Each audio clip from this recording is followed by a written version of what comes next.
good afternoon. I barely even heard myself talk. I sound like a man. This is so funny.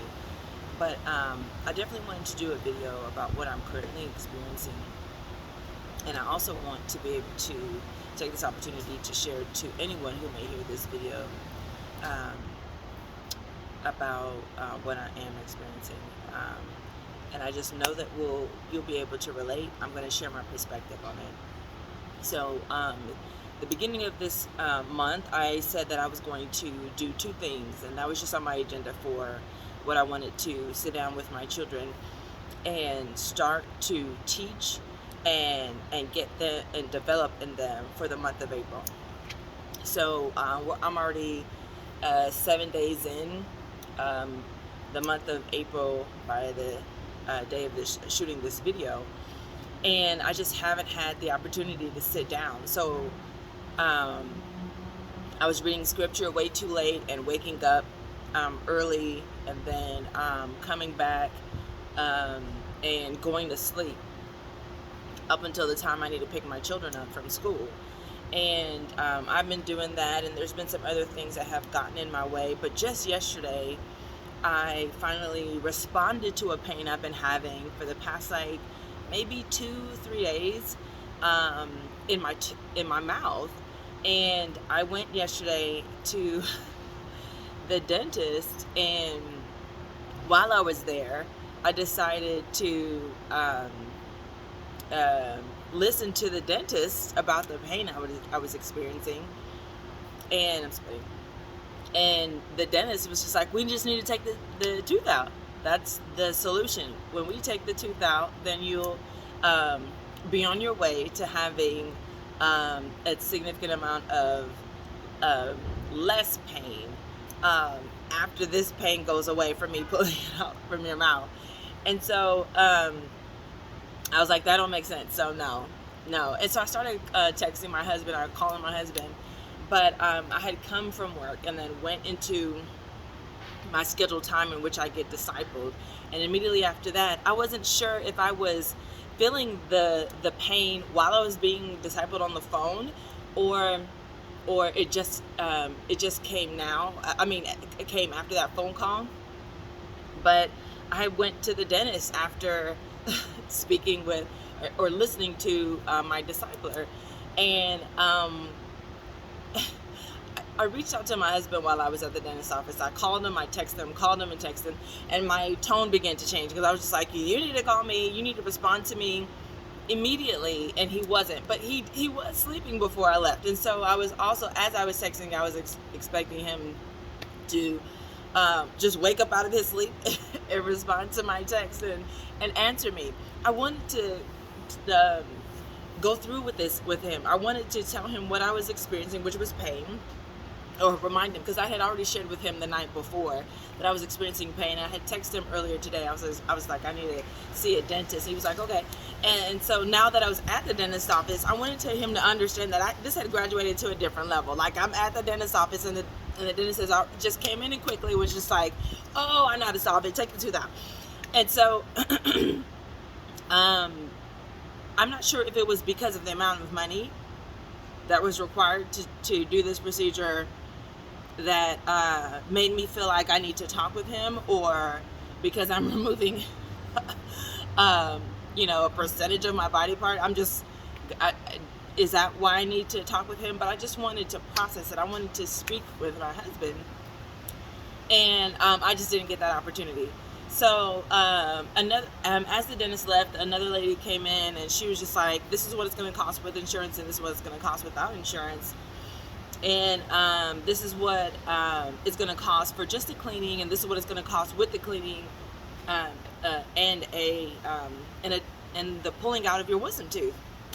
And I was just like, oh, that's this is affordable, and this is also affordable, but I ain't trying to drop that kind of money there. Like, I'd like to think through. The more money I'm dropping off, the more I like to think it through and pass it through somebody. Give me something that I may not be, able to think about and consider right now because of the pain. So because I was throbbing as she was talking to me, I began to say, just take my money and my purse. You need my shoes? And she was just like, okay, we'll just at least take the tooth out. We'll do a cleaning on another day because that might also add to your pain. So we'll just do it on another day. And so I still continue to text him, hey, I just really want to hear from you. I just wanted to hear from you. And this morning, after they pulled the tooth out, and I saw it laying on a tray beside me yesterday. But this morning, I spoke with my husband, and I said to him, I was calling you and reaching out to you, but I was in a panic.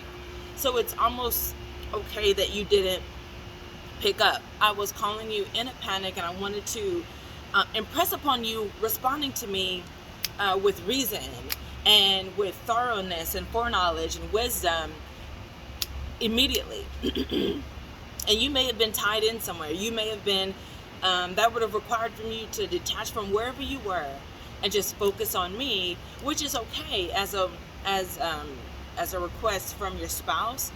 But I didn't even allow the staff in that dentistry office, just give them a heads up. Hey, can you give me 2 minutes? Is there a way you can give me 2 minutes to make this financial decision? Because I'm not going to be able to contribute for a time because I'm using this amount of money or whichever financially to my family. Or don't worry about it. I can, do without this pain, and let me just endure, do without this procedure, and just take in, or just go ahead and just move forward on whichever decision that I was thinking, and for whatever perspective I was thinking, or because of whatever emotion I was feeling at that time. But I really robbed him. I could have robbed him of the opportunity to think things through thoroughly. But sometimes some situations do require that. But what I learned this morning concerning the 2 goals that I had for wanting to teach my children, those 2 goals in the beginning of the month of April were, one of them was to really study the Word and impress upon them, not impress upon them, but bring them to the awareness of God's sovereignty, how unlimited He is, how powerful He is, and who it is that we are showing reverence to, and why we should honor Him. That's number 1. And then the second thing was going to be the power of prayer.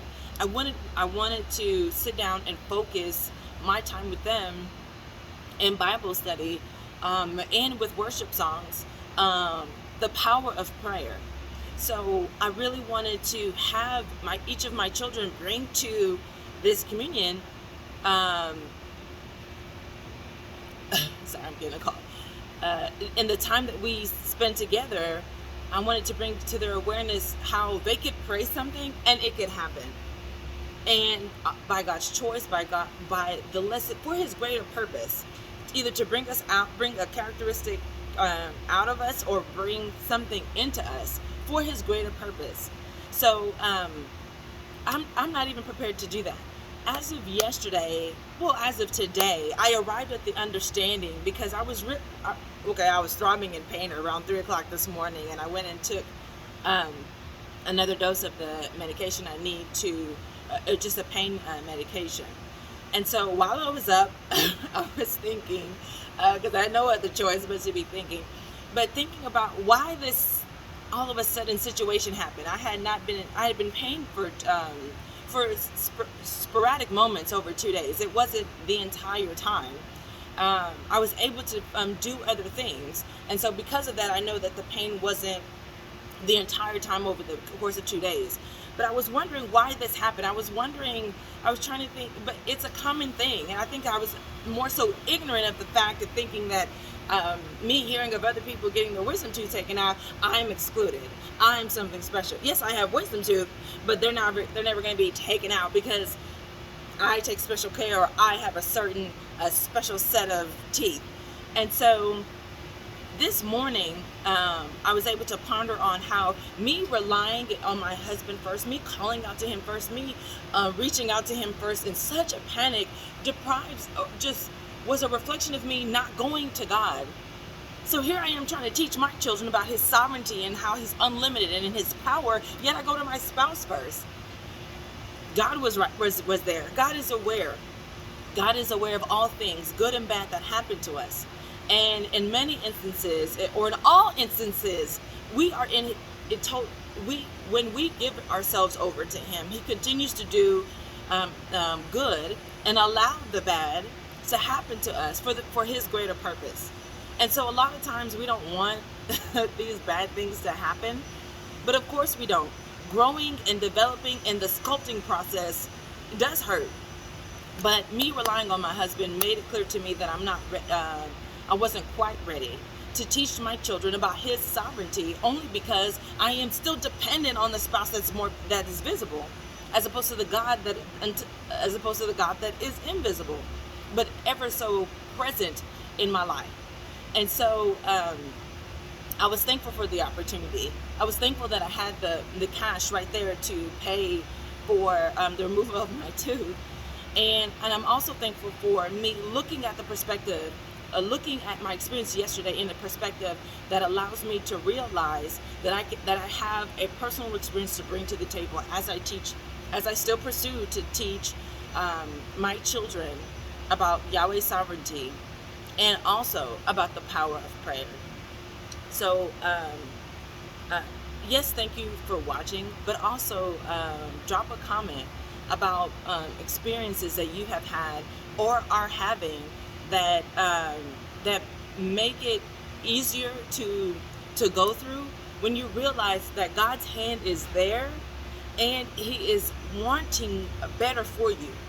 So go through it, just like parents want for their children. Go through it. Your child may be crying and your child may be lamenting, but make sure they still believe that the love that you have for them is superior to what they understand at the moment. It may not look like it, but in the end, they'll be able to not only be stronger because of the experience, but thankful that you are not scared to send them through the situation that'll grow them, that'll develop them, that'll strengthen them, and now provide them the wisdom to be able to teach someone else. Bye. Thanks for watching.